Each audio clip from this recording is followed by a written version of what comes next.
20 February 2026 हा दिवस जागतिक व्यापारासाठी अत्यंत महत्वाचा ठरलाय. अमेरिकेचे राष्ट्राध्यक्ष डोनाल्ड ट्रम्प यांनी लावलेले अत्यंत वादग्रस्त इमर्जन्सी टॅरिफ हे सर्व बेकायदेशीर ठरवून ते सर्वोच्च न्यायालयानं अमेरिकेच्या रद्द केले. या निर्णयाचा सर्वाधिक फायदा ज्या देशांना होणार आहे त्यात भारताचं नाव अग्रक्रमानं सध्या घेतलं जात आहे. मात्र न्यायालयात नेमकं काय घडलं, न्यायालयाचा मुख्य युक्तिवाद काय होता, भारतावर याचा काय परिणाम होणार आहे, इन अँड आउट स्टोरी आपण तुमच्यापर्यंत आज घेऊन येतोय या व्हिडिओच्या माध्यमातून. नमस्कार, मी अभिषेक गावंडे आणि तुम्ही पाहताय लेट्स अप मराठी. आता तुम्ही म्हणाल न्यायालयात नेमकं काय घडलं, तर राष्ट्राध्यक्ष ट्रम्प यांनी सत्तेवर आल्यानंतर international emergency economic powers act अर्थात IEEPA 1977चा कायदा त्याचा वापर करून भारतासह अनेक देशांच्या वस्तूंवर, आयातींवर, निर्यातींवर 25 ते 50% आयात शुल्क टॅरिफ लावलं. याला अमेरिकेतील आयातदार आणि अनेक जागतिक संघटनांनी न्यायालयात आव्हान दिलं होतं. न्यायालयाचा मुख्य युक्तिवाद काय होता, तर सत्तेचा गैरवापर.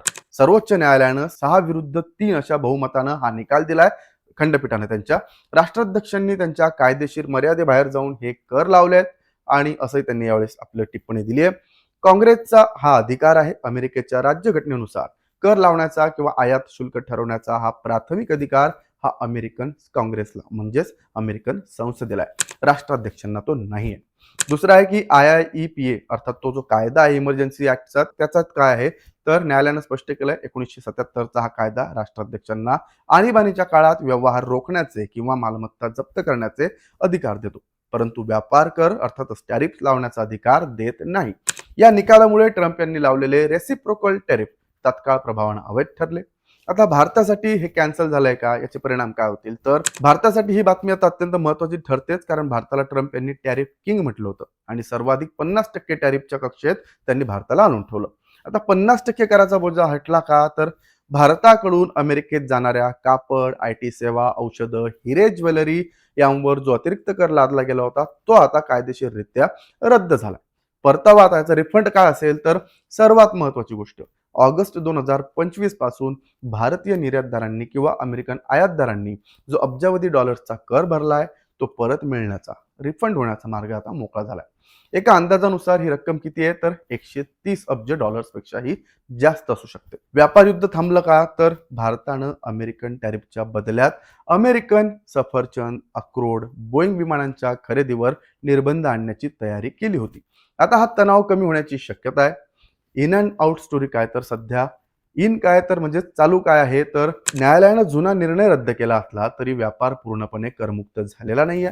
यात काही तांत्रिक बारकावे आहेत आणि नेमकं काय संपलं, कोणतं संकट गेलं, तर हा जो इमर्जन्सी कायदा होता त्याच्या अंतर्गत जो 50% कर, 50% जो टॅरिफ होता तो आता पूर्णपणे रद्द झालाय. राष्ट्राध्यक्षांची अमर्याद शक्ती जी आहे ती नाकारण्यात आली आहे.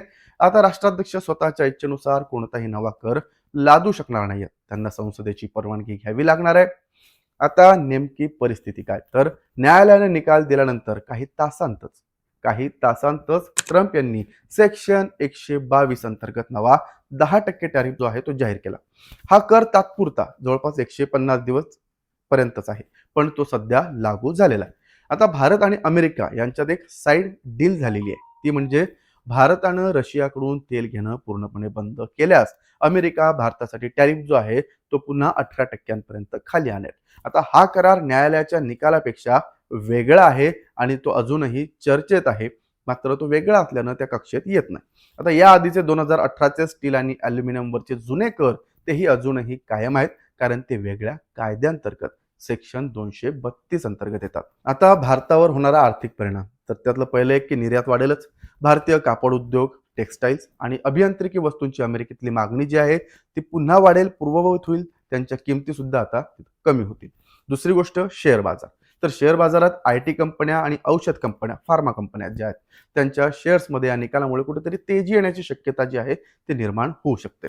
आता रशिया आणि अमेरिका यांच्यातलं संतुलन काय आहे नेमकं, भारताला आता रशियाकडून स्वस्त तेल घ्यायचंय की अमेरिकेशी व्यापार सुरळीत ठेवण्यासाठी रशियाला सोडायचं, यावर एक मोठा निर्णय नक्कीच घ्यावा लागणार आहे.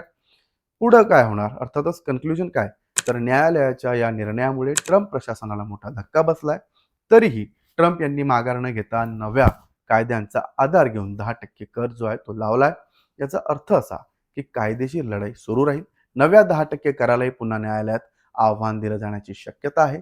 संसदेची भूमिका, आता अमेरिकन संसदेला यात हस्तक्षेप करावाच लागेल. जर संसदेनं ट्रम्प यांना पाठिंबा दिला तरच हे कर कायम राहतील. थोडक्यात सांगायचं झालं तर न्यायालयानं ट्रम्प यांची मनमानी तात्पुरत्या स्वरूपात का होईना पण रोखली, ज्यामुळे भारताला मोठा आर्थिक दिलासा मिळालाय आणि भरलेला कर परत मिळण्याची आशा कुठेतरी निर्माण झाली. मात्र जागतिक व्यापार युद्धाचा धोका अजून पूर्णपणे टळलेला नाहीये. तुम्हाला हे विश्लेषण कसं वाटलं नक्कीच कमेंट करून सांगा. पाहत राहा लेट्स मराठी.